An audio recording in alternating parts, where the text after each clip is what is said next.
ಹರೇ ರಾಮ. ಈಶ್ವರೋ ಗುರುರಾತ್ಮೇತಿ ಮೂರ್ತಿಭೇದ ವಿಭಾಗಿನೇ ವ್ಯೋಮವದ್ವ್ಯಾಪ್ತ ದೇಹಾಯ ದಕ್ಷಿಣಾಮೂರ್ತಯೇ ನಮಃ. ವೇದೋ ನಿತ್ಯಮಧೀಯತಾಂ ತದುದಿತಂ ಕರ್ಮ ಸ್ವನುಷ್ಠೀಯತಾಂ ತೇನೇಶಸ್ಯ ವಿಧೀಯತಾಂ ಅಪಚಿತಿ ಕಾಮ್ಯೇ ಮತಿಸ್ತ್ಯಜ್ಯತಾಂ. ಮತಿ ನಮಗೆ ಮಂಗಲವನ್ನು ಉಂಟು ಮಾಡಬೇಕು. ಅಂದರೆ ನಮ್ಮ ಮತಿ, ನಮ್ಮ ಮನಸ್ಸು ನಮಗೆ ಒಳ್ಳೇದು ಮಾಡಬೇಕು. ಹಾಗಾಗದೆ ಎಷ್ಟೋ ಸತಿ ನಮ್ಮ ಮನಸ್ಸೇ ನಮಗೆ ಶತ್ರು ಆಗುತ್ತೆ.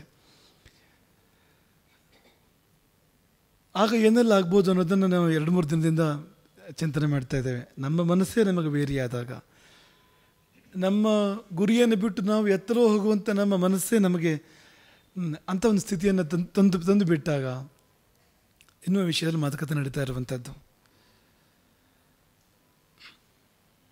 ನೋಡಿ, ಮನೆಯೊಳಗೆ ಹೆಬ್ಬಾವು ಮಲಗಿದೆ, ಮನೆಯೊಳಗೆ ಹೆಬ್ಬಾವು ಮಲಗಿದೆ. ಅದು ಮಲಗಿದೆ, ಅದು ನಿದ್ರಿಸಿದೆ, ಹಾಗಾಗಿ ನಾವು ಬಚಾವ. ಅದೆಲ್ಲಾರು ಎದ್ದರೆ ಹೋರಾಟ ನಿಶ್ಚಿತ, ಮತ್ತು ಸಾವು ಸಂಭವ, ನಾಶ ಸಂಭವ. ಹಾಗೆ ನಮ್ಮೊಳಗಿನ ತೃಷ್ಣೆ ಅಂತ ಹೇಳ್ತಾರೆ. ಮನೆಯೊಳಗೆ ಮಲಗಿದ ಹೆಬ್ಬಾವಿನ ಹಾಗೆ. ಆ ಹೆಬ್ಬಾವಿನ ಜೊತೆಗೆ ಹೆಬ್ಬಾವನ್ನು ಮೆಟ್ಟಿ ನಿಂತವರು ನಚಿಕೇತನಂಥವರು, ಹೆಬ್ಬಾವಿನೊಟ್ಟಿಗೆ ಸೆಣಸಿದವರು, ಅದರ ಹಿಡಿತಕ್ಕೆ ಸಿಲುಕಿಯೂ ಬಿಡುಗಡೆ ಪಡೆದವರು ವಿಶ್ವಾಮಿತ್ರರಂಥವರು, ಹೆಬ್ಬಾವಿಗೂ ತುತ್ತಾದವರು ಹಲವರಿದ್ದಾರೆ. ಅಂಥವ್ರ ಬಗ್ಗೆ ಕೂಡ ನಾವು ಆಲೋಚನೆ ಮಾಡೋಣ ಈ ಒಂದು ಸನ್ನಿವೇಶದಲ್ಲಿ. ಕಗ್ಗದ ಕವಿ ಒಂದು ಕಡೆ ಹೇಳ್ತಾರೆ, ಧಾರುಣೀ ಸುತೆಯವಲು ದೃಢ ಮನಸ್ಕರ ದಾರು. ಧಾರುಣೀ ಸುತೆ ಸೀತೆ, ಸೀತೆ ಅಂತ ಗಟ್ಟಿ ಮನಸ್ಸು ಯಾರಿಗಿದೆ ಪ್ರಪಂಚದಲ್ಲಿ? ಅದು ಇಲ್ಲದಿದ್ದರೆ, ಅಂದರೆ ಸಮುದ್ರ ಮಧ್ಯದಲ್ಲಿ ಲಂಕೆ, ಆ ಲಂಕೆಯಲ್ಲಿ ರಾಕ್ಷಸ ಕೋಟಿ, ರಾವಣನ ಮನೆಯಲ್ಲಿ ಸೀತೆ ಇದ್ದಾಳೆ, ಸುತ್ತ ರಾಕ್ಷಸಿಯರಿಂದ ಚಿತ್ರಹಿಂಸೆ. ಆದರೆ 1 ವರ್ಷದ ಹಿಂಸೆಯಿಂದ ಕೂಡ ಅವಳು ಒಂದಿಷ್ಟು ಅಲಗಾಡಲಿಲ್ಲ, ವ್ಯಚರಿತವಾಗಲಿಲ್ಲ. ಎಷ್ಟು ಗಟ್ಟಿ ಮನಸ್ಸಾಗಿರಬೇಕು ಅದು ಅಂತ. ಪತಿಗೆ ರಾಜ್ಯವಿಲ್ಲ ಅಂತಾದಾಗ, ಪತಿ ಕಾಡುಪಾಲಾದಾಗ ಅವನನ್ನು ಅನುಸರಿಸಿ ಹೋದಂಥ ಸತಿಯವಳು. ಅವಳ ಮನಸ್ಸು ಎಷ್ಟರ ಮಟ್ಟಿಗೆ ರಾಮನಲ್ಲಿ ಸ್ಥಿರ ಅಂದರೆ ಮತ್ತೇನು ಬೇಡ ಆಕೆಗೆ. ಆದರೆ ಅವಳ ಬಗ್ಗೆ ಹೇಳ್ತಾರೆ ಕಗ್ಗದ ಕವಿ, ಧಾರಿಣಿಯೇ ಸುತೆಯವಲು ದೃಢ ಮನಸ್ಕರದಾರು, ಮಾರೀಚ ಹರಿಣ ಒಡ್ಡಾಡಲೇನಾಯಿತು. ಏನಾಯಿತು ಅಂತ ಆ ಒಂದು ಕ್ಷಣ ಏನಾಯಿತು? ಅಂತಹ ದೃಢ ಮನಸ್ಸು, ಅಂತಹ ಅಚಲ ಮನಸ್ಸು, ಪವಿತ್ರವಾದ ಮನಸ್ಸು, ಒಂದು ಕ್ಷಣ ಮಾರೀಚ ಹರಣ ಅಡ್ಡಾಡಿದರೆ ಏನಾಯಿತು? ವಾರಿಧಿಯು ಲಡೆಗೆ ನಿದ್ರಿಪ ವಾಡವೋ ತೃಷ್ಣೆ. ತೃಷ್ಣೆ ಅಂದರೆ ಬಾಯಾರಿಕೆ, ಬಯಕೆ ಬಾಯಾರಿಕೆ ಎರಡು ಒಂದೇ. ಬಾಯಾರಿಕೆ ಆದಾಗ ನಮಗೇನಾದ್ರು ಕುಡಿದಿದ್ರೆ ಸಾಧ್ಯವೇ ಇಲ್ಲ ಅಂತ ಆಗ್ಬಿಡುತ್ತೆ ಅಂತ, ಅದು ಕುಡಿಸಿಬಿಡುತ್ತೆ ಅಂತ. ಬಯಕೆ ಕೂಡ ಹಾಗೆ, ಒಂದು ರೀತಿ ಬಾಯಾರಿಕೆ ಇದ್ದ ಹಾಗೆ ಅಂತ. ಬೇಕು ಅಂತ ಆಗ್ಬಿಡುತ್ತಲ್ಲ, ಈ ಸಿಗೋವರೆಗೂ ಸಮಾಧಾನ ಇಲ್ಲ. ಬಾಯಾರಿಕೆಯಲ್ಲೂ ಕೂಡ ಹಾಗೆ ಅಂತ. ಹಾಗೆ ತೃಷ್ಣೆಯನ್ನು ಬಯಕೆಗೆ ಹೋಲಿಸ್ತಾರೆ, ಕಾಮನೆಗೆ ಹೋಲಿಸ್ತಾರೆ. ಆ ಕಾಮನೆ ಹೇಗೆ ಅಂದರೆ, ವಾರಿಧಿಯು ಲಡಗಿ ನಿದ್ರಿಪ ಬಾಡವವು. ಈ ಸಮುದ್ರದೊಳಗೆ ಅಗ್ನಿ ಇದೆಯಂತೆ, ಬಡಬಾಗ್ನಿ ಅಂತ ಹೆಸರು ಅದಕ್ಕೆ. ಆ ಬಡಬಾಗ್ನಿ ಹೇಗೆ ಅಂದರೆ, ಅದು ನಿದ್ರಿಸಿದೆ. ಆ ಬಡಬಾಗ್ನಿ ಅದು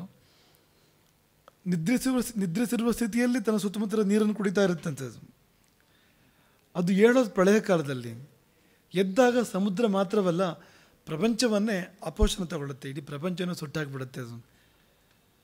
ಅದರ ಹಾಗೆ ನಮ್ಮೊಳಗಿನ ತೃಷ್ಣೆ, ನಮ್ಮೊಳಗಿನ ಬಯಕೆ, ಅದು ನಮ್ಮ ಮನಸ್ಸಮುದ್ರದ ಒಳಗಡೆ ಮಲಗಿ ನಿದ್ರಿಸಿದೆ. ಅದು ಆ ತೃಷ್ಣೆ. ಅದು ಎದ್ದರೆ ಹೆಬ್ಬಾವೆದ್ದ ಹಾಗೆ ಅಂತ.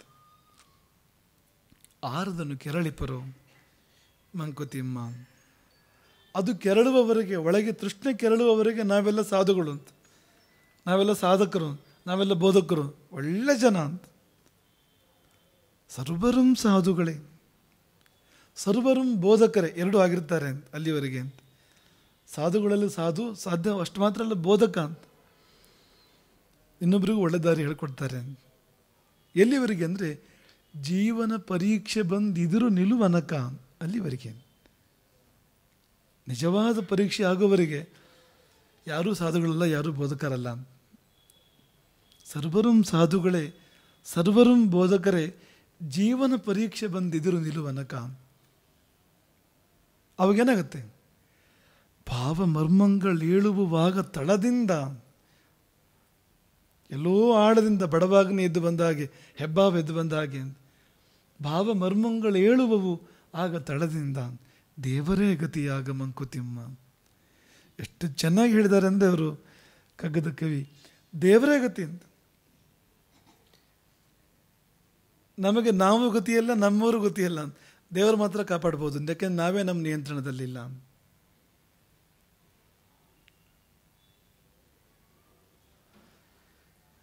ಹಾಗೆ 3 ಉದಾಹರಣೆ, 3 ಖಂಡಗಳನ್ನು ನಾವು ಮಾಡಿಕೊಟ್ಟು, ಅದರಲ್ಲಿ ಒಂದು ವಿಚಲಿತವಾಗದೇ ಇದ್ದವರು, ಇನ್ನೊಂದು ಚಲಿಸಿ ಮತ್ತೆ ನೆಲೆಗೆ ಬಂದವರು, ಮತ್ತು ಇನ್ನೊಂದು ನೆಲೆ ಕಳ್ಕೊಂಡವರು. ಈ 3 ಉದಾಹರಣೆ ಬೇಕು ನಮಗೆ. ಯಾಕೆಂದರೆ ನಮ್ಮ ನಾವು ಸಾಧಕರು ಅಂತ ಆದ ಕೂಡಲೇ ನಮಗಿದೆ ಅದು ಅಂತ. ನಾವು ಸಾಧನೆ ಮಾಡೋಕ್ಕೆ ಶುರು ಮಾಡಿದ ಕೂಡಲೇ ಪರೀಕ್ಷೆಗಳು ಪ್ರಾರಂಭ ಆಗುತ್ತೆ. ಈಗ ಬೇಕಾದ್ರೆ ನೀವು ನೋಡಿ, ನೀವು ಒಂದು 10 ನಿಮಿಷ ಧ್ಯಾನಕ್ಕೆ ಅಂತ ಕೂತ್ಕೊಳ್ಳಿ, ಆಗಲೇ ಎಲ್ಲ ಯೋಚನೆ ಬರೋದು ಅಂತ. ಎಲ್ಲ ಯೋಚನೆ ಬೇಕಾದ್ದು ಬೇಡದಿರೋದು, ಬೇರೆ ಹೊತ್ತಲ್ಲಿ ಬರದೇ ಇರೋ ಯೋಚನೆಗಳೆಲ್ಲ ಆಗಿ ಬರ್ತವೆ. ಯಾವಾಗಲೂ ಕಚ್ಚದೇ ಇರೋ ಸೊಳ್ಳೆ ಅವಾಗ ಬಂದು ಕಚ್ಚುತ್ತೆ. ನೀವು ಸಂಧ್ಯಾ ವಂದನಕ್ಕೆ ಕೂತ್ಕೊಳ್ಳಿ, ಧ್ಯಾನಕ್ಕೆ ಕೂತ್ಕೊಳ್ಳಿ, ಪ್ರವಚನಕ್ಕೆ ಕೂತ್ಕೊಳ್ಳಿ, ಸೊಳ್ಳೆ ಬಂದು ಕಚ್ಚಕ್ಕೆ ಶುರು ಮಾಡುತ್ತೆ ಕೂಡಲೇ. ಅಥವಾ ಬಂತೇನೋ ಒಂದು ಸಂಶಯ ಆಗುತ್ತೆ ನಮಗೆ. ಸಂಶಯ ಆದರೆ ಸಾಕು, ಮತ್ತೆ ಧ್ಯಾನವೂ ಇಲ್ಲ, ಏನೂ ಇಲ್ಲ. ಪರೀಕ್ಷೆ ಬರೋದೇ ಆವಾಗ ಅಂತ. ಯಾಕೆ ಹೇಳಿದ್ರು ಅಂದರೆ, ಏನು ವಿಶ್ವಾಮಿತ್ರ ಅಂತ ನಾವು ನಗ್ಬೋದು ಅಂತ.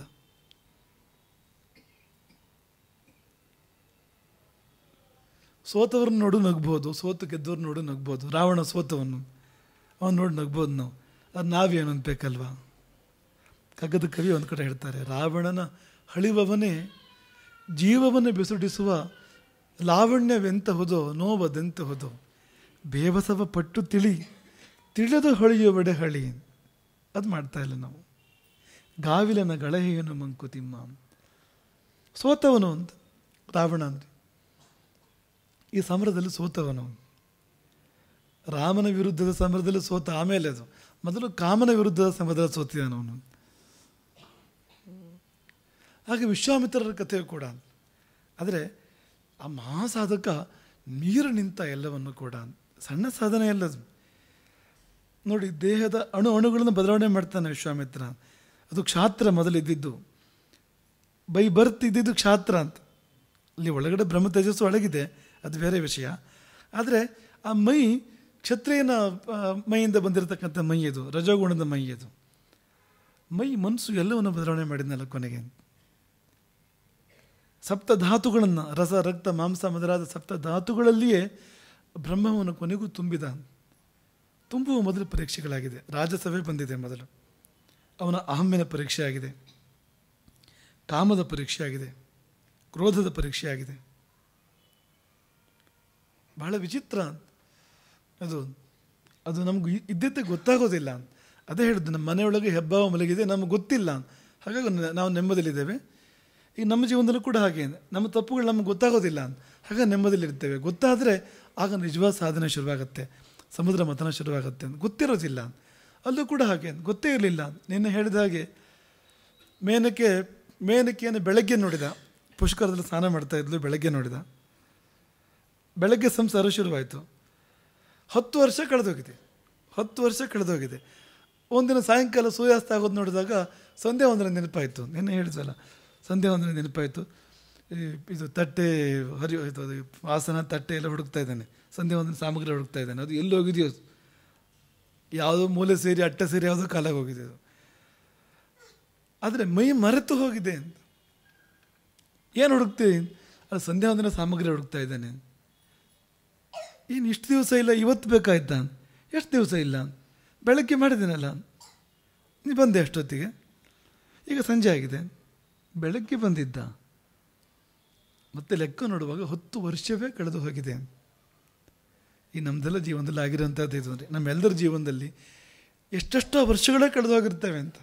ಕಳೆದು ಹೋದ ಮೇಲೆ ತಿರುಗಿ ನೋಡಿದರೆ ಆಮೇಲೆ ಗೊತ್ತಾಗೋದು ನಮಗೆ, ಇದರಲ್ಲಿ ಇಷ್ಟು ವರ್ಷ ಕಳೆದ್ನ ಅಂತ. ಎಲ್ಲರೂ ಸಂಸಾರ ಮಾಡುವಾಗಲೂ ಸಂಸಾರದಲ್ಲೂ ನಿಮ್ಗೆ ಗೊತ್ತೇ ಆಗಿರೋದಿಲ್ಲ ಅಂತ. ನಾನೇ ವಿದ್ಯಾರ್ಥಿ ಅಂತ ಅನ್ನೋ ಹಾಗಿದ್ದಿದ್ದು, ಮೊಮ್ಮಕ್ಕಳು ವಿದ್ಯಾರ್ಥಿಗಳು ಅಂತ. SLC ಹೋಗ್ತಾ ಇದ್ದೀನಿ ಅನ್ನೋಲ್ಲಿಂದ ಮೊಮ್ಮಗ SLC ಮಾಡ್ತಾ ಇದ್ದಾನೆ ಅನ್ನೋದ್ರಲ್ಲಿ ಹೋಗ್ಬಿಟ್ಟಿರ್ತೀವಿ ಅಂತ. ಜೀವನ ಕಳೆದೇ ಹೋಗಿರುತ್ತೆ ಏತನ ಮಧ್ಯೆ. ಹಾಗೆ ಅಂಥದ್ದು ಇನ್ನೊಂದು ಉದಾಹರಣೆ ಸೌಭರ್ಯದ್ದು. ಸೌಭರಿ ಅಂತ ಒಬ್ಬ ಅತ್ಯದ್ಭುತ ಮಹರ್ಷಿ, ಸೌಭರಿ. ಇದೇ ಥರ ಇದೆ ಆ ಕತೆ ಕೂಡ. ಯಮುನಾ ನದಿಯಲ್ಲಿ ಮುಳುಗಿ ತಪಸ್ಸು ಮಾಡ್ತಾ ಇದ್ದಂತೆ ಸೌಭರಿ, ಯಾರು ಕಾಟವ ಬೇಡ. ಜಲಸ್ತಂಭನ ವಿದ್ಯೆಯನ್ನು ಬಳಸಿ ಯಮುನಾ ನದಿಯಲ್ಲಿ ಮುಳುಗಿ ತಪಸ್ಸು, ಯಾರೂ ಬಂದು ವಿಚಲಿತಗೊಳಿಸಬಾರ್ದು, ಕಿರಿಕಿರಿ ಆಗಬಾರ್ದು. ಆದರೆ ಏನಾಯ್ತಂತೆ ಅಂದರೆ, ಒಂದು ದಿನ ಎಚ್ಚೆತ್ತಾಗ ಮೀನುಗಳನ್ನು ನೋಡ್ತಾನೆ ಸೌಭರಿ. ಒಂದು ಗಂಡು ಮೀನು ಜೊತೆಗೆ ಅನೇಕ ಹೆಣ್ಣು ಮೀನುಗಳು ಬೇರಿಸ್ತಾ ಇದೆ ಗಂಡು ಮೀನು. ಅದು ನೋಡಿದಾಗ ಸಂಸಾರದ ಕಡೆ ಮನಸ್ಸು ಸೆಳೆಯಿತು ಸೌಭರಿಯದು. ಎದ್ದ ನೀರಿನಿಂದ. ಅದಕ್ಕೆ ಹೇಳೋದು, ವನಸ್ಥಸ್ಯಾಪಿ ಬಾಧಂತೆ ಮಿತ್ರೋದಾಸೀನ ಶತ್ರವಃ. ಕಾಡಿಗೆ ಹೋಗಿ ಕೂತ್ಕೊಳ್ತಾನೆ ಧ್ಯಾನ ಮಾಡೋದಕ್ಕೆ ಅಂತ. ಆದರೆ ಇದೆಲ್ಲ ಸಂಸಾರದ ಕಾಟವೇ ಬೇಡ, ಯಾರೂ ನಮ್ಗೆ ಡಿಸ್ಟರ್ಬ್ ಆಗಬಾರದು ಅಂತ ಹೋಗಿ ಕಾಡಲ್ಲಿ ಕೂತ್ಕೊಂಡಿದ್ದು. ಆದರೆ ಹೋಗ್ಬೇಕಾದ್ರೆ ಮನಸ್ಸನ್ನು ತಗೊಂಡೇ ಹೋಗಿದ್ದಾನೆ. ಆ ಮನಸ್ಸಲ್ಲಿ ಎಲ್ಲವೂ ಇದೆ. ಮನಸ್ಸೊಳಗೆ ಶತ್ರುಗಳಿದ್ದಾರೆ, ಮನಸ್ಸೊಳಗೆ ಮಿತ್ರರಿದ್ದಾರೆ, ಇಲ್ಲೇ ಮನೆ ಮಾಡ್ಕೊಂಡಿರ್ತಾರೆ ಅವರು ಅಂತ. ಹಾಗೆ ಯಾರದು ಕಾಟ ಬೇಡ ಅಂತ ನೀರೊಳಗೆ ಕೂತ್ಕೊಂಡ್ರೆ ಮೀನು ನೋಡಿ ಮನಸ್ಸು ಚಲಿಸಿತು. ಎದ್ದು ಬಂದನಂತೆ. ನೇರ ಆಕಾರದ ಅಖಂಡ ಭೂಮಂಡಲದ ಚಕ್ರವರ್ತಿ ಮಹರ್ಷಿ ಮಾಂಧಾತ, ರಾಜರ್ಷಿ ಮಾಂಧಾತ, ರಾಮನ ಪೂರ್ವಜ. ಅವನ ಅರಮನೆಗೆ ಹೋಗಿ ಅವನಿಗೆ 50 ಮಂದಿ ಹೆಣ್ಮಕ್ಳಿದ್ರಂತೆ. ರಾಜ ಮಾಂಧಾತನಿಗೆ ಹೆಣ್ಣು ಕೊಡು ಅಂತ ಕೇಳ್ತಾನೆ. ವೃದ್ಧ, ಮೈಯೆಲ್ಲ ಸುಕ್ಕುಗಟ್ಟಿದೆ, ಕೂದಲು ಬಿಳಿಯಾಗಿದೆ, ಜಡೆಗಟ್ಟಿದೆ. ಅದೇನು ಹೆಣ್ಣು ಕೊಡೋ ಯೋಚನೆ ಯಾರೂ ಮಾಡೋ ಪರಿಸ್ಥಿತಿ ಇಲ್ಲ ಅಂಥ ಸ್ವರೂಪದಲ್ಲಿದ್ದಾನೆ. ಹೋಗಿ ಚಕ್ರವರ್ತಿಯ ಮಗಳನ್ನು ಕೇಳಿದನಂತೆ. ಪಾಪ ಮಾಂಧಾತನಿಗೆ ಬಹಳ ಸಮಸ್ಯೆ ಆಗೋಯ್ತು. ಏನು ಮಾಡೋದು? ಇಲ್ಲ ಅಂತನೂ ಹಾಗಿಲ್ಲ, ಮಹರ್ಷಿ ಬಂದು ಕೇಳ್ತಾ ಇರೋದು, ಕೊಡೋಕ್ಕೆ ಮನಸ್ಸಿಲ್ಲ ನಿಜವಾಗಲೂ. ಅದಕ್ಕೆ ಕೊನೆಗೇನು ಹೇಳಿದಂತಂದರೆ, ನಾವು ಕ್ಷತ್ರಿಯರು, ನಮ್ಮಲ್ಲಿ ಸ್ವಯಂವರ ಇದೆ, ಹಾಗಾಗಿ ನೀವು ಅಲ್ಲಿ ಹೋಗಿ ಅಂತಃಪುರಕ್ಕೆ ಹೋಗಿ, ಮಕ್ಕಳೆಲ್ಲ ಇರ್ತಾರೆ, ಯಾರು ಬಂದು ಸಂತೋಷವಾಗಿ ನಿಮ್ಮ ಮಾಲೆ ಹಾಕ್ತಾರೋ ಅವ್ರನ್ನ ಕರ್ಕೊಂಡು ಹೋಗಿ. ಅವರೇ ಇಷ್ಟಪಟ್ಟರೆ ನಂದೇನು ಅಭ್ಯಂತರ ಇಲ್ಲ ಅಂತ ತಾತ್ಪರ್ಯ. ಸಿಟ್ಟು ಬಂತಂತೆ ಸೋಬರಿಗೆ. ಅದೇ ಈಗೋ ಹೊರಟಾಯ್ತು. ಓಹೋ, ಇವನು ಬೇಕು ಅಂತ ಹೇಳ್ತಾ ಇದ್ದಾನೆ, ಇನ್ನು ಮುದುಕ, ಇವನು ಯಾರು ಮದುವೆ ಆಗ್ತಾರೆ ಅನ್ನುವ ಅಸಡ್ಡೆ, ಅದಕ್ಕೆ ಹೇಳ್ತಾ ಇರೋದು ಅಂತ. ತಪೋಬಲದಿಂದ 50 ದಿವ್ಯ ರೂಪಗಳನ್ನು ಧಾರಣೆ ಮಾಡಿದಂತ ಸೌಬರಿ. 50 ದಿವ್ಯ ರೂಪಗಳು. ಆ ತಪಸ್ಸಿದ್ದು ಬ್ರಹ್ಮ ಸಾಧನೆಗೋಸ್ಕರವಾಗಿ, ಅದಕ್ಕೆ ಅಂತ ಮಾಡಿದ ತಪಸ್ಸು. 50 ದಿವ್ಯ ರೂಪಗಳು, ದೇವತುಲ್ಯವಾಗಿರ್ತಕ್ಕಂಥ ರೂಪಗಳು, ದೇವತೆಗಳಿಗೂ ಇಲ್ಲ ಅಂಥ ರೂಪಗಳನ್ನು ಧಾರಣೆ ಮಾಡಿ ಹೋದ ಅಂತಃಪುರಕ್ಕೆ. 50 ಜನ ಮದುವೆ ಆದ್ರಂತೆ ಆತನನ್ನು. 50 ಜನ ಆತನಿಗೆ ಮಾಲೆ ಹಾಕ್ತಾರೆ. 50 ಬೇರೆ ಬೇರೆ ರಾಜಭವನಗಳನ್ನು ನಿರ್ಮಾಣ ಮಾಡ್ತಾನೆ ತಪೋಬಲದಿಂದ. ಅವನು ರಾಜಪ್ರಾಸಾದಗಳನ್ನು ನಿರ್ಮಾಣ ಮಾಡ್ತಾನೆ, ಬೇರೆ ಬೇರೆ ಕಡೆ ಅವ್ರ ಜೊತೆಗೆ ವಿಹರಿಸ್ತಾನೆ ಅವನು. ಆ ಕತೆ ಹೇಳುತ್ತೆ, 5,000 ಮಕ್ಕಳು ಹುಟ್ಟಿದ್ರು ಅವನಿಗೆ ಅಂತ. ಒಬ್ಬೊಬ್ಬರಿಗೆ 100 ಅಂತೆ ಅವರೇಜ್. 5,000 ಮಕ್ಕಳು ಹುಟ್ಟಿದ್ರು ಅಂತ. ಒಂದು ದಿನ ಯಮುನಾ ನದಿ ತೀರದಲ್ಲಿ ಕೂತ್ಕೊಂಡಿದ್ದ ಪತ್ನಿಯರ ಜೊತೆಗೆ. ನೀರು ನೋಡ್ತಾನೆ. ನೀರಲ್ಲಿ ಮೀನುಗಳು ಕಂಡುವಂತೆ, 2 ಮೀನುಗಳು, ಗಂಡು ಮೀನು ಹೆಣ್ಣು ಮೀನು. ಇದ್ದಕ್ಕಿದ್ದಾಗ ಜ್ಞಾನೋದಯ ಆಯಿತು. ಅಯ್ಯೋ, ಇಷ್ಟೇನ ನಾನು ಕೂಡ ಅಂತ ಅನಿಸ್ಬಿಡ್ತಂತೆ. ಏನು ವ್ಯತ್ಯಾಸ ನನಗೂ ಅದಕ್ಕೂ, ಇಷ್ಟೇನ ನಾನು ಅಂತ ಎದ್ದು ಹೊರಟ. ನೋಡಿ, ಸೌಭಾಗ್ಯಕ್ಕೂ ವೈರಾಗ್ಯಕ್ಕೂ ಅದೇ ನೋಟ ಸಾಕು ಅಂತ, ಬೇರೆ ನೋಟ ಬೇಕು ಅಂತಿಲ್ಲ ಅಂತ. ಅದೇ ಮೀನುಗಳನ್ನು ನೋಡಿ ಸಂಸಾರದ ಕಡೆ ಮನಸ್ಸು ಹೋಗಿದ್ದು ಸೋಬರಿಗೆ. ಸಂಸಾರವೂ ಮಾಡಿದ್ದಾನೆ, ಎಷ್ಟೋ ಕಾಲ ಸಂಸಾರ ಮಾಡಿಬಿಟ್ಟಿದ್ದಾನೆ. ಮತ್ತು ಅದೇ ಯಮುನಾ ನದಿ ಮೀನು ನೋಡಿದಾಗ ನೆನಪಾಯ್ತು, ಹೀಗಲೂ ವಿಚಲಿತನಾಗಿದ್ದೆ ನಾನು, ಈ ಮೀನು ನೋಡಿ ವಿಚಲಿತನಾಗಿದ್ದೆ ನಾನು, ಇಷ್ಟೇನ ನಾನು. ಆಗ ನೆನಪಾಯ್ತು ಅವನಿಗೆ, ಎಷ್ಟು ಕಾಲದಿಂದ ಧರಿಸಿದ್ದೆ ಮನಸ್ಸನ್ನು, ಎಷ್ಟು ಕಾಲದಿಂದ ಕಟ್ಟಿ ಒಳಗಿದ್ದ ನೀರದು ಅಂತ. ಒಡೆದೋಯ್ತಲ್ಲ ಕಟ್ಟಿ, ನೀರೆಲ್ಲ ಸುರಿದು ಹೋಯ್ತಲ್ಲ. ನನ್ನ ವಿನಾಶ ಅಂತ ಸೌಬರಿಯ ಶಬ್ದವೇ ಇದು, ಭಾಗವತಲ್ಲಿದೆ ಕಥೆ ಇದು. ನನ್ನ ವಿನಾಶ ಇದು ಹೇಳ್ಕೊಡ್ತಾನೆ ಅವನು. ಏನು ಮಾಡಿದೆ ನಾನು? ಎಲ್ಲರೂ ಮಾಡಿದ್ದನ್ನೇ ಮಾಡಿದೆ. ಕೊನೆಯಲ್ಲಿ ಎಲ್ಲರ ದಾರಿಯನ್ನು ಬಿಟ್ಟು ಬೇರೆ ದಾರಿಯನ್ನು ಹಿಡಿದವನು. ಮುರಾರಿಯ ತೃತೀಯ ಪಂಥಾಹ ಎನ್ನುವ ಹಾಗೆ ಅಂಥ ದಾರಿಯನ್ನು ಹಿಡಿದವನು ಕೊನೆಗೆ ಏನಾಗಿ ಹೋದೆ? ಪಶ್ಚಾತ್ತಾಪ ಆಯಿತು. ಆಗ ಬಿಟ್ಟು ಎದ್ದು ಹೊರಟನಂತೆ ತಪಸ್ಸಿಗೆ. ಆದರೆ ಒಂದು ವಿಶೇಷ ಅಂದರೆ ಆ 50 ಮಂದಿ ಅವನ ಪತ್ನಿಯರು ಅವನ ಹಿಂದೆ ಹೋಗ್ತಾರೆ. ಈ ಬಾರಿ ಸಹಧರ್ಮಿಣಿಯರಾಗಿ ಅಂತ ಅವನ ಆ ತಪಶ್ಚರ್ಯಗೆ ಸಹಧರ್ಮಿಣಿಯರಾಗಿ ಹೋಗ್ತಾರೆ. ಅವನ ತಪಸ್ಸಾಧನೆಯಿಂದ ಅವನು ಸಿದ್ಧಿಯನ್ನು ಪಡಿತಾನೆ, ಕೊನೆಗೂ ಮುಕ್ತಿಯನ್ನು ಪಡಿತಾನೆ. ಜೊತೆಗೆ 50 ಮಂದಿ ಕೂಡ. ಹಾಗೆ ಕೊನೆಗೆ ಆಗಿದ್ದು ಒಳ್ಳೆಯದೇ, ಒಬ್ಬನೇ ಹೋಗ್ತಿದ್ದ, ಈಗ 50 ಮಂದಿಗೂ ಸಿಕ್ತು ಅಂತ. ಜೊತೆಗೆ ಒಂದು ಜ್ಞಾನ ಸಂತಾನವೂ ಬೆಳೆಯಿತು ಪ್ರಪಂಚದಲ್ಲಿ. ಜ್ಞಾನ ಸಂತಾನ, ಅಂಥ ಸಾತ್ವಿಕ ಸಂತಾನವೂ ಬೆಳೆಯಿತು. ಆಗಿದ್ದು ಒಳ್ಳೆಯದೇ. ಆದರೆ ಪರೀಕ್ಷೆ ಹೇಗೆ ಬರುತ್ತೆ ಅಂದರೆ ಅದನ್ನೇ ಹೇಳಿದ್ದು ಅಂತ. ವಲ್ಗು ರೂಪ ಸುಭದ್ರೆ ಕಣ್ಮುಂದೆ ಸುಳಿವನಕ ಫಲ್ಗುಣನು ಸನ್ಯಾಸಿ. ಎಲ್ಲರೂ ಜಿತಮನಸ್ಕರೇ, ಕಗ್ಗದ ಕವಿ ಹೇಳ್ತಾರೆ, ಎಲ್ಲರೂ ಜಿತಮನಸ್ಕರೇ, ಎಲ್ಲರೂ ಜಿತಮಾನಸರೇ. ನನಗೇನು ಕಡಿಮೆ, ನಾನು ಸರಿ ಇದ್ದೇನೆ. ದೈವ ವಿಧಿ ಮಾಯೆ ಚೆಲ್ವ ರೂಪಿಂ ಬಂಧು ಕಣ್ ಕುಕ್ಕುವನಕ. ಅಲ್ಲಿ ತನಕ ವಲ್ಗು ರೂಪ ಸುಭದ್ರೆ ಕಣ್ಮುಂದೆ ಸುಳಿವನಕ ಫಲ್ಗುಣನ ಸನ್ಯಾಸಿ. ಸೌಭರ್ಯ ಕಥೆ ಇದು, ವಿಶ್ವಾಮಿತ್ರನ ಕಥೆ ಇದು ಅಂತ. ಆದರೆ ಇವರೆಲ್ಲ ಸಾವರಿಸ್ಕೊಂಡವರು, ಸಾಧನೆ ಮಾಡಿದವರು. ಮತ್ತು ಇವರು ದಾರಿ ತಪ್ಪಿ ಹೋಗಿದ್ದಕ್ಕೂ ಕೂಡ ಫಲ ಇದೆ ಅಂತ, ಅದರಿಂದ ಒಳ್ಳೆಯದಾಗಿದೆ. ಉದಾಹರಣೆಗೆ ಮೇನಕಾ ಸಹವಾಸನ ಮಾಡಿದ ವಿಶ್ವಾಮಿತ್ರ. ಬ್ರಹ್ಮರ್ಷಿ ಆಗುವ ಮೊದಲು, ಇನ್ನು ಕ್ಷತ್ರಿಯನಾಗಿದ್ದಾಗಲೇ, ಕ್ಷಾತ್ರ ಪೂರ್ತಿ ಹೋಗಿಲ್ಲ ಆಗಲೇ ಮಾಡಿದ್ದು. ಅದರ ಫಲ ಶಕುಂತಲೆ ಅದರ ಫಲ. ಆ ಶಕುಂತಲೆಯನ್ನು ದುಷ್ಯಂತ ವರಿಸ್ತಾನೆ. ಕಣ್ವಾಶ್ರಮದಲ್ಲಿ ಬೆಳೆದಾಳೆ ಶಕುಂತಲೆ. ಆ ಶಕುಂತಲೆಯನ್ನು ದುಷ್ಯಂತ ಚಂದ್ರವಂಶದ ಚಕ್ರವರ್ತಿ ವರಿಸ್ತಾನೆ. ಹುಟ್ಟಿದ್ದು ಭರತ ಅಂತ, ಸರ್ವದಮನ ಭರತ. ಅದರಿಂದಾಗಿ ಈ ನಾಡು ಭಾರತ. ಅಂದರೆ ಅಂಥವರು ಒಂದು ಹೆಜ್ಜೆ ಅತ್ತಿತ್ತ ಇಟ್ಟರೆ ತಾಳ ತಪ್ಪಿರೋದಿಲ್ಲ ಅಂತ. ಅದು ಬೇರೆ ತಾಳ ಅಷ್ಟೇ ಅಂತ, ಇನ್ನೊಂದು ತಾಳ ಅಷ್ಟೇ, ಇನ್ನೊಂದು ಸೃಷ್ಟಿಯಾಗಿರುತ್ತೆ ಅಲ್ಲಿ. ನಾವು ಗಮನಿಸಬೇಕಾಗಿದ್ದು ಅಂದರೆ ಯಾರಿಗೂ ಬರಬಹುದು ನಾವು ಗಮನಿಸಬೇಕಾಗಿದ್ದದು. ಮತ್ತು ಬಂದರೆ ನಾವು ಸರಿ ಮಾಡಿಕೊಳ್ಬೇಕು. ಪಥವನ್ನು ಬಿಟ್ಟು ಹೋದರೆ ಪುನಃ ಪಥಕ್ಕೆ ಬರಬೇಕು. ಆದರೆ ದಾರಿ ತಪ್ಪಿ ಹೋದ ಮಾತ್ರಕ್ಕೆ ಮುಗಿದೋಯ್ತು ಅಂತಿಲ್ಲ ಅಂತ ನಾವು ನಿರಾಶರಾಗಬೇಕಾಗಿಲ್ಲ ಅಂತ. ಅಂಥವರಿಗಾಗಿದೆ, ನಮಗೂ ಆಗ್ಬೋದು. ಮತ್ತೆ ದಾರಿಗೆ ಬರಬೇಕು ನಾವು, ಅದೇ ಧರ್ಮ ಪಥಕ್ಕೆ, ಅದೇ ಸನ್ಮಾರ್ಗಕ್ಕೆ. ಸನ್ಮಾರ್ಗ ಅಂದರೆ ಸತ್ ಅಂದರೆ ಅವನು ಅಂತ, ಅವನ ಕಡೆ ಹೋಗುವ ಮಾರ್ಗ ಸನ್ಮಾರ್ಗ. ಅವನ ಕಡೆ ಹೋಗುವ ಮಾರ್ಗ, ಆ ಮಾರ್ಗಕ್ಕೆ ಮರಳಬೇಕು, ಅದು ಬಹಳ ಮುಖ್ಯ. ತಪ್ಪು ಮಾಡಿದವರು ಯಾರಿದ್ದಾರೆ? ನಕಶ್ಚಿನ್ನ ಅಪರಾಧ್ಯತೆ, ಸೀತೆಯೇ ಹೇಳಿದ್ದು. ಅದು ಯಾರೂ ಇಲ್ಲ ಪ್ರಪಂಚದಲ್ಲಿ. ಸಾವಿಲ್ಲದ ಮನೆಯಿಂದ ಸಾಸಿವೆ ತಗೊಂಬ ಅಂತ ಹೇಳಿದ್ನಲ್ಲ ಬುದ್ಧ. ಸತ್ತ ಮಗುವನ್ನು ತಂದು ಬುದ್ಧನ ಮುಂದಿಟ್ಟು ಬದುಕಿಸು ಅಂತ ಕೇಳಿದರೆ ಅದಕ್ಕೆ ಬುದ್ಧ ಹೇಳಿದಂತೆ, ನೀವು ಒಂದು ಕೆಲಸ ಮಾಡು, ಸಾಸಿವೆ ತಗೊಂಬ, ಅದರ ಸಾವಿಲ್ಲದ ಮನೆಯಿಂದ ತರಬೇಕು. ಸಾಸಿವೆ ತಂದರೆ ಸಾಸಿವೆ ಹಾಕಿದರೆ ಮಗು ಬದುಕತ್ತೆ, ಮಗು ಹೇಳುತ್ತೆ ಅಕ್ಷತೆ ಹಾಕಿದಾಗ. ಅವಳು ಯಾರ ಮನೆಗೆ ಹೋದರೂ ಆ ಮನೆಯಲ್ಲಿ ಸಾವಿಲ್ಲದೆ ಇಲ್ಲ. ಎಂತೆಂಥ ಶ್ರೀಮಂತರು, ಚಕ್ರವರ್ತಿಗಳು, ಅವ್ರ ಮನೆಯಲ್ಲೂ ಕೂಡ ಸಾವಿಲ್ಲ ಅಂತ ಇಲ್ಲ ಅಂತ. ಹಾಗೆ ತಪ್ಪಿಲ್ಲ ಅಂತಿಲ್ಲ ಅಂತ, ಎಲ್ಲೆಡೆ ಇದೆ ಅದು ಅಂತ. ದೇವರೇ ಬಂದರೂ ಮನುಷ್ಯನಾಗಿ ಈ ಭೂಮಿಗೆ ಅವನು ಕೋಟೆ ಸರಿ ಮಾಡಿದರೆ ಒಂದು ಹೆಚ್ಚು ಕಡಿಮೆ ಆಗ್ಬೋದು ಅವನು ಕೈಯಿಂದ ಸಂಭವ. ಯಾಕೆಂದರೆ ಈ ಮಣ್ಣಿನ ಧರ್ಮ ಅದು, ಈ ಮಣ್ಣಿನ ಗುಣ ಅದು. ಇದು ತಪ್ಪು ಸರಿಗಳು ಎರಡಕ್ಕೂ ಆಶ್ರಯವಾಗಿರ್ತಕ್ಕಂಥ ಭೂಮಿ ಇದು. ಹಾಗಾಗಿ ಅದನ್ನು ನಾನು ಮತ್ತೆ ಹೇಳ್ತಾ ಇರ್ತೇನೆ ನಾವು, ಪುಣ್ಯನ ಪುಣ್ಯಂ ಲೋಕಂ ನಯತಿ. ಕೇವಲ ಪುಣ್ಯ ಮಾಡಿದವನು ಸ್ವರ್ಗಕ್ಕೆ ಹೋಗ್ತಾನೆ. ಪಾಪೇನ ಪಾಪಂ, ಕೇವಲ ಪಾಪ ಮಾಡಿದವನು ಪತಿತನಾಗ್ತಾನೆ, ನರಕಕ್ಕೆ ಹೋಗ್ತಾನೆ. ಉಭಾಭ್ಯಾಂ ಮನುಷ್ಯ ಲೋಕಂ, ಅದೆರಡು ಸೇರಿ ಭೂಲೋಕ. ಪುಣ್ಯ ಪಾಪಗಳು ಸೇರಿ ಭೂಲೋಕ. ಹಾಗಾಗಿ ತಪ್ಪು ಬರಬಹುದು, ಯಾರಿಗೂ ಬರ್ಬೋದು ತಪ್ಪು, ಯಾರು ಮಾಡ್ಬೋದು ಅದನ್ನು. ಅದು ದೊಡ್ಡದಲ್ಲ. ನಾವು ತಿದ್ದಿಕೊಂಡು ಪುನಃ ಮೇಲೇಳುವಂಥದ್ದು, ಪುನಃ ದಾರಿಯನ್ನು ಸೇರುವಂಥದ್ದು, ಅದು ದೊಡ್ಡದು. ಅದಕ್ಕೆ ಈ ಮಹಾಪುರುಷರುಗಳು ಉದಾಹರಣೆ ಆಗಿದ್ದಾರೆ. ನಚಿಕೇತ ಯಾವುದಕ್ಕೆ ಉದಾಹರಣೆ ಅಂದರೆ ತಪ್ಪೇ ಮಾಡದಿರ್ಬೋದು ಹೇಗೆ ಅಂತ, ವಿಚಲಿತವಾಗದಿರುವ ಬಗ್ಗೆ ನಚಿಕೇತ ಉದಾಹರಣೆ.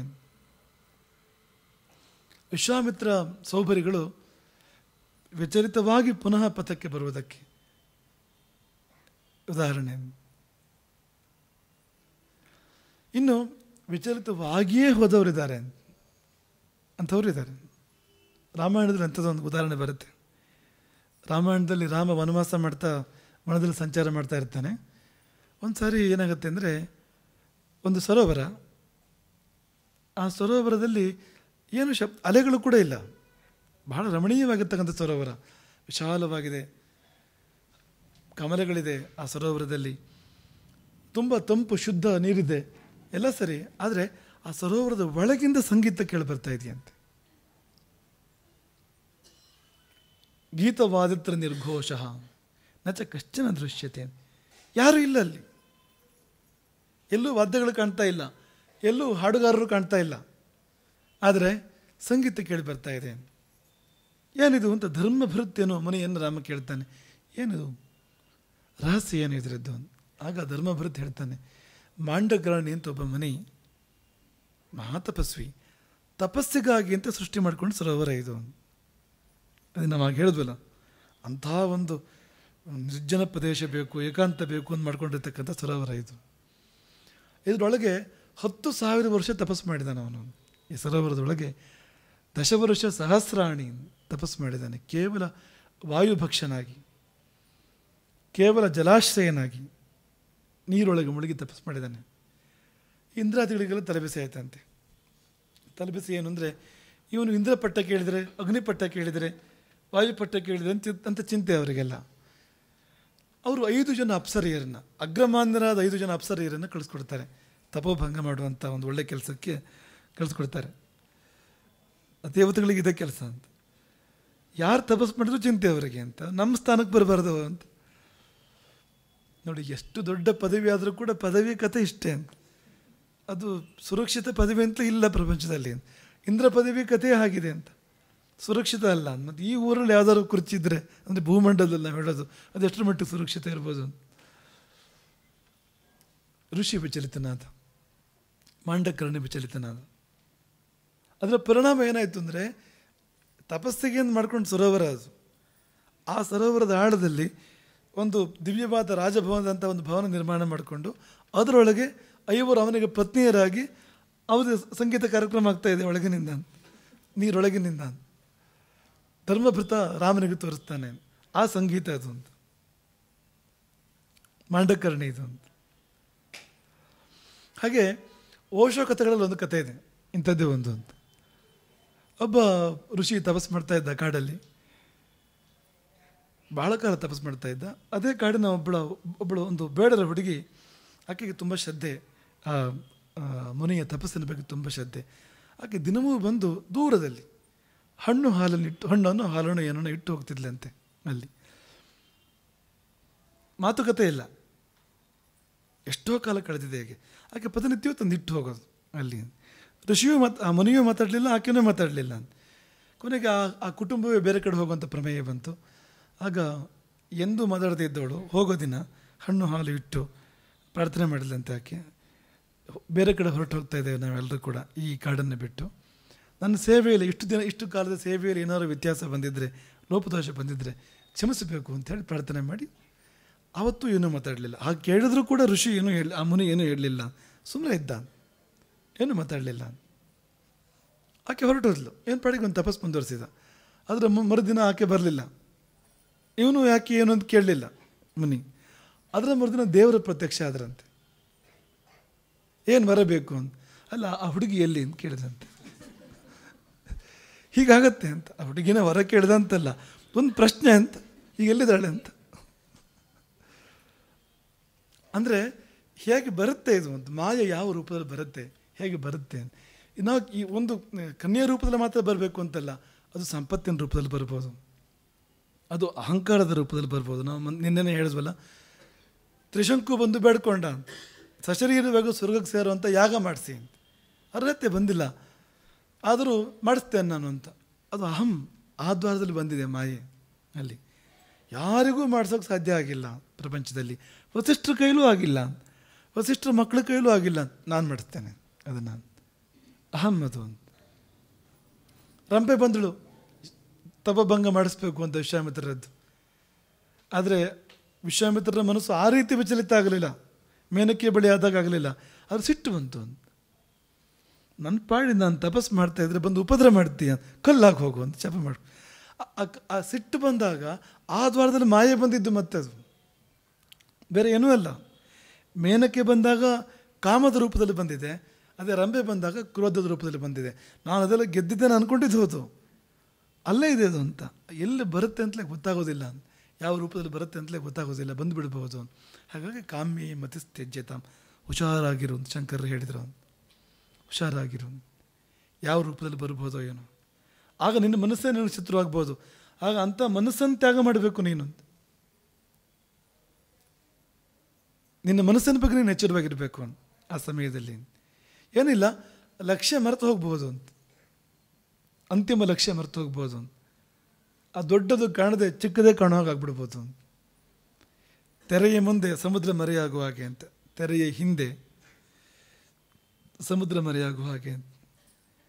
ನಮಗದೇ ನೆನಪಾಗುತ್ತೆ, ರಾಮಭದ್ರಾಚಾರ್ಯ ಹೇಳೋರು ಯಾವಾಗಲೂ, ಬೆಟ್ಟು ದೊಡ್ಡದು ಬೆಟ್ಟ ದೊಡ್ಡದು ಅಂತ ಕೇಳೋರು ಯಾವಾಗಲೂ ಅವರು. ಬೆಟ್ಟು ದೊಡ್ಡದು ಬೆಟ್ಟ ದೊಡ್ಡದು. ಯಾವ ಪ್ರಶ್ನೆಗೆ ಇದು ಪ್ರತಿ ಪ್ರಶ್ನೆ ಅಂದರೆ, ಅಲ್ಲ ಹಾಗಾದರೆ ದೇವರಿಗಿಂತ ದೊಡ್ಡದ ಮಾಯೆ ಅಂದರೆ? ದೇವರೇ ಮರೆಯಾಗುವ ಹಾಗೆ. ಈಗ ಮರೆ ಮಾಡಬೇಕು ಅಂತಾದರೆ, ಒಬ್ಬರನ್ನೊಬ್ಬರು ಮರೆ ಮಾಡಬೇಕು ಅಂತಾದರೆ ಯಾರು ಮರೆ ಮಾಡ್ತಾರೋ ಅವ್ರು ದಪ್ಪ ಇರಬೇಕು ತಾನೆ. ಈ ಭಾರಿ ದಪ್ಪದರೊಬ್ಬರು ಮುಂದೆ ಕೂತಿದ್ರೆ ಅವ್ರ ಹಿಂದೆ ಯಾರು ನರಪೇತ್ಲ ನಾರಾಯಣ ಕೂತಿದ್ರೆ ಕಾಣಿಸೋದಿಲ್ಲ ಅವನು. ಈಗ ತೆಳು ವಸ್ತುವಿನ ಹಿಂದೆ ದಪ್ಪ ವಸ್ತು ಮರೆಯಾಗೋದುಂಟು ಎಲ್ಲಿಯಾದರೂ? ದೊಡ್ಡ ವಸ್ತುವಿನ ಹಿಂದೆ ಚಿಕ್ಕ ವಸ್ತು ಮರೆಯಾಗತ್ತೆ, ಚಿಕ್ಕ ವಸ್ತುವಿನ ಹಿಂದೆ ದೊಡ್ಡ ವಸ್ತು ಮರೆಯಾಗತ್ತಾ? ಹಾಗಿದ್ರೆ ಮಾಯೆ ದೊಡ್ಡದೋ ಚಿಕ್ಕದೋ ದೇವರಿಗಿಂತ? ಮಾಯೆಯಲ್ಲಿ ದೇವರು ಮರೆಯಾಗೋದು ಹೇಗೆ? ಮಾಯೆ ಹೇಗೆ ದೇವರನ್ನು ಮರೆ ಮಾಡುತ್ತೆ? ಅವ್ರು ಹೇಳೋರು ಬೆಟ್ಟು ದೊಡ್ಡದೋ ಬೆಟ್ಟ ದೊಡ್ಡದೋ ಅಂತ ಕೇಳೋರು. ಬೆಟ್ಟು ಇಷ್ಟ ಇದೆ, ಇದು ಬೆಟ್ಟ ಅಷ್ಟೆಲ್ಲ ದೊಡ್ಡದು ಅಂತ. ಈ ಪ್ರಶ್ನೆಗೆ ಉತ್ತರ ಕೊಡಬೇಕಾದ್ರೆ ಆ ಬೆಟ್ಟು ಎಲ್ಲಿದೆ ಅಂತ ಕೇಳ್ಕೊಳ್ಬೇಕು ಮೊದಲು ಅಂತ. ಇಲ್ಲ ಇದ್ದರೆ ಮುಂದೆ ಬೆಟ್ಟ ಇದೆ ದೂರದಲ್ಲಿ, ಈ ಬೆಟ್ಟ ಇಲ್ಲೇ ಇದೆ, ಆ ಬೆಟ್ಟವನ್ನು ಈ ಬೆಟ್ಟು ಮರೆ ಮಾಡುತ್ತೆ. ಚಿಕ್ಕದಾದರೂ ಕೂಡ ಮರೆ ಮಾಡುತ್ತೆ. ಮೋಡ ದೊಡ್ಡದು ಸೂರ್ಯ ದೊಡ್ಡವನು, ಮೋಡ ಸೂರ್ಯನನ್ನು ಮರೆ ಮಾಡುತ್ತೆ. ಉಂಟು ಪ್ರಪಂಚದಲ್ಲಿ ಚಿಕ್ಕದು ದೊಡ್ಡದನ್ನು ಮರೆ ಮಾಡೋದುಂಟು. ಹಾಗೆ ತೆರೆ ದೊಡ್ಡದೋ ಸಾಗರ ದೊಡ್ಡದು ಅಂದರೆ ಸಾಗರದ ಒಂದು ಅಂಶ ತೆರೆ ಅಂದರೆ ಬಹಳ ಚಿಕ್ಕ ಅಂಶ. ಆದರೆ ನಮ್ಮ ಹತ್ತಿರ ಕಣ್ಮುಂದೆ ಎದ್ದು ನಿಂತಾಗ ಅದು ಹಿಂದಿನ ಸಾಗರವನ್ನೇ ಮರೆ ಮಾಡುತ್ತೆ. ಹಾಗೆ ನಮ್ಮ ಅಂತಿಮ ಲಕ್ಷ್ಯ ತುಂಬ ದೊಡ್ಡದು, ಅದು ಈಶ್ವರ ಪ್ರಾಪ್ತಿಯದು ಅಥವಾ ಈಶ್ವರತ್ವ ಪ್ರಾಪ್ತಿಯದು. ಈಶ್ವರನನ್ನು ಸೇರೋದು ಅಥವಾ ನಾವೇ ಈಶ್ವರನಾಗೋದು, ಅದು ಪರಮ ಲಕ್ಷ್ಯ, ಚರಮ ಲಕ್ಷ್ಯ. ಅವನು ತುಂಬ ದೊಡ್ಡವನು, ಆ ಗುರಿ ತುಂಬ ದೊಡ್ಡದು, ಇದೆಲ್ಲ ಚಿಕ್ಕದು. ಆದರೆ ಕಣ್ಣು ಮುಂದೆ ಬಂದು ನಿಂತಾಗ, ಕಣ್ಣು ಮುಂದೆ ಸುಳಿವನಕ, ಕಣ್ಣು ಕುಕ್ಕುವನಕ, ಕಣ್ಣು ಮುಂದೆ ಬಂದು ಸುಳಿದಾಗ ಇದೇ ದೊಡ್ಡದಾಗಿ ಕಾಣುತ್ತೆ, ಅದು ಚಿಕ್ಕದಾಗಿ ಕಾಣುತ್ತೆ. ಹಾಗಾಗಿ ತಪ್ಪುಗಳು ನಡೆಯೋದು ಪ್ರಪಂಚದಲ್ಲಿ. ಧರ್ಮ ದೊಡ್ಡದು, ಸತ್ಯ ದೊಡ್ಡದು, ಆದರೆ ಕಣ್ಣು ಮುಂದೆ ಬಂದು ನಿಂತಾಗ ಧರ್ಮ ಸತ್ಯಗಳು ಕಾಣೋದಿಲ್ಲ. ರಾವಣನೇನು ಅವ್ಯಕ್ಯ, ಅವನೇನು ವಿದ್ಯಾಭ್ಯಾಸ ಇಲ್ವಾ ರಾವಣನಿಗೆ? ದುರ್ಯೋಧನನಿಗಿಲ್ವ ವಿದ್ಯಾಭ್ಯಾಸ? ಇದೇ ಬೇಕಾದಷ್ಟು. ಆದರೆ ಕಣ್ಮುಂದೆ ಬಂದು ನಿಂತಿದೆ ಮಾಯೆ, ಅದು ಕಾಣ್ತಾ ಇಲ್ಲ. ಜಾನಾಮಿ ಧರ್ಮಂ ನಚಮೇ ಪ್ರವೃತ್ತಿ ಅಂದ್ರಂತೆ ದುರ್ಯೋಧನ. ಗೊತ್ತು ಧರ್ಮ ಅಂದ್ರೆ ಏನು ಅಂತ, ಆದರೆ ನಂಗೆ ಆ ಕಡೆ ಮನಸ್ಸು ಬರ್ತಾ ಇಲ್ಲ. ಜಾನಾಮಿ ಅಧರ್ಮಂ, ಅಧರ್ಮ ಅಂದ್ರೆ ಏನು ಅಂತಲೂ ಗೊತ್ತಿದೆ, ನಚಮೇ ನಿವೃತ್ತಿ, ಹಿಂದೆ ಬರೋಕ್ಕಾಗ್ತಾ ಇಲ್ಲ. ಇದು ಬರುವ ಮೊದಲೇ ಶಂಕರರು ಎಚ್ಚರಿಕೆ ಕೊಟ್ಟರು, ಒಂದು ಕಾಮ್ಯ ಮತಿಸ್ತ್ಯಜ್ಯತಾಂ, ಅದೊಂದು ಹುಷಾರಿ. ದಾರಿಯಲ್ಲಿ ಕಳ್ಳರಿದ್ದಾರೆ, ಎಚ್ಚರಿಕೆ. ಹೋಗುವಾಗ ಎಲ್ಲೋ ಕಾಶಿಗೆ ಹೊರಟಿದೆಯಲ್ಲ, ಮಧ್ಯೆ ಗಂಟು ಕಳ್ಳರಿದ್ದಾರೆ, ಎಚ್ಚರಿಕೆ. ಎಷ್ಟೊತ್ತಿಗೆ ಬಂದು ಆಕ್ರಮಣ ಮಾಡ್ತಾರೆ. ಇಲ್ಲಿ ಏನು ಸಮಸ್ಯೆ ಅಂದರೆ ಒಳಗೆ ಇದ್ದಾರೆ ಅವರು ಅಂತ. ಯಾಕೆಂದರೆ ದೇವರು ಇರೋದು ಒಳಗೆ, ಭಗವಂತ ಇರೋದು ಒಳಗೆ, ಈ ಎಲ್ಲ ಕಾಮಕ್ರೋಧಗಳು ಇರೋದು ಕೂಡ ಒಳಗೆ. ಇರಬಾರದು ಅಂತಲ್ಲ, ಅದನ್ನು ಮತ್ತೆ ಇನ್ನೂ ವಿಮರ್ಶೆ ಮಾಡೋಣ, ಬೇಡ ಅಂತಲ್ಲ. ಈಗ ನಿಮಗೇನು ಅನಿಸ್ಬೋದು, ಹಾಗಾದರೆ ನಾಳೆಯಿಂದ ನಾವೆಲ್ಲ ಕಾವಿ ಬಟ್ಟೆ ಹಾಕ್ಕೊಳ್ಬೇಕಾ, ನಾಳೆಯಿಂದ ನಾವೆಲ್ಲ ಬಿಟ್ಬಿಡ್ಬೇಕಾ ಅಂತ, ಅಥವಾ ಟೈಮ್ ಪಾಸ್ ಆಯಿತು ಅಂತ. ಹಾಗಲ್ಲ, ನಿನ್ನ ಮನಸ್ಸು, ಸ್ಟೇಟ್ ಆಫ್ ಮೈಂಡ್, ಅದರ ಬಗ್ಗೆ ಹೇಳ್ತಾ ಇರೋದು.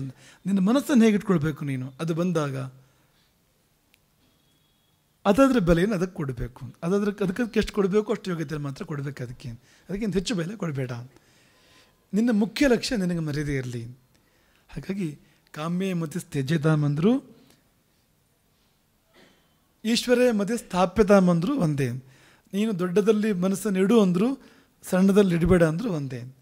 ಅದಕ್ಕೆ ತೊಂದರೆ ಆಗುವ ಹಾಗೆ ಆ ಕಡೆ ಈ ಕಡೆ ನೋಡಬೇಡ, ಆ ಕಡೆ ಈ ಕಡೆ ಹೋಗಬೇಡ. ಈ ಡ್ರೈವಿಂಗ್ ಮಾಡ್ತಾ ಇದೆಯೇ, ನಿನಗೆ ಊರು ಸೇರಬೇಕಾಗಿದೆ, ಮನೆ ಸೇರಬೇಕಾಗಿದೆ, ಆ ಕಡೆ ಈ ಕಡೆ ನೋಡಬೇಡ. ನೋಡಲೇಬಾರ್ದ ಅಂತ ಅಲ್ಲ, ನೋಡಲೇಬೇಡ ಅಂದರೆ ಹಾಗಲ್ಲ. ಈ ಅಪಘಾತ ಆಗುವಷ್ಟು, ನೀನು ಹೋಗಿ ಮುಟ್ಟದೇ ಇರುವಷ್ಟು ಆ ಕಡೆ ಈ ಕಡೆ ನೋಡಬೇಡ. ಪ್ರಧಾನ ಲಕ್ಷ್ಯ ತಪ್ಪದೇ ಇರುವಷ್ಟು ಆ ಕಡೆ ಈ ಕಡೆ ನೋಡೋ ವಿಷಯ ಸಂಗತಿ ಬೇರೆ ಅದು. ಅದಕ್ಕೆ ಧರ್ಮ ಅವಿರುದ್ಧವಾದ ಕಾಮ ಈಶ್ವರ ಸ್ವರೂಪ, ಧರ್ಮಕ್ಕೆ ವಿರುದ್ಧವಲ್ಲದ ಕಾಮ ಅಪೇಕ್ಷೆಗಳು ಬಯಕೆಗಳು ತಪ್ಪಲ್ಲ. ಧರ್ಮ ವಿರುದ್ಧವಾದ ಬಯಕೆ ಆದರೆ, ಮೋಕ್ಷ ವಿರುದ್ಧವಾದ ಬಯಕೆ ಆದರೆ ಹಾಳು ಮಾಡುತ್ತೇನೆ ನನ್ನದು ಅಂತ. ಹಾಗಾಗಿ ಡ್ರೈವಿಂಗ್ ಮಾಡಿದ ಹಾಗೆ ಇದು. ಡ್ರೈವಿಂಗ್ ಮಾಡುವಾಗ ಆ ಕಡೆ ಈ ಕಡೆ ನೋಡಬೇಡಿ, ಏನು ಉಪದ್ರ ಮಾಡ್ತಾರೆ, ಆ ಕಡೆ ಈ ಕಡೆ ನೋಡೋಕ್ಕೂ ಬಿಡಲ್ಲ. ನೀನು ಆ ಕಡೆ ನೋಡೋದಕ್ಕೆ ನೋಡುವ ಮೇಲೆ ಹೋಗ್ತೀಯ ಕೊನೆಗೆ ಅಂತ, ಎಲ್ಲೂ ಇಲ್ಲ ಅಂತ. ಅಪಘಾತ ಆಗಬಾರ್ದು ಅಂದರೆ ಮುಂದ್ಗಡೆ ಇರಲಿ ದೃಷ್ಟಿ. ಹರೇ ರಾಮ.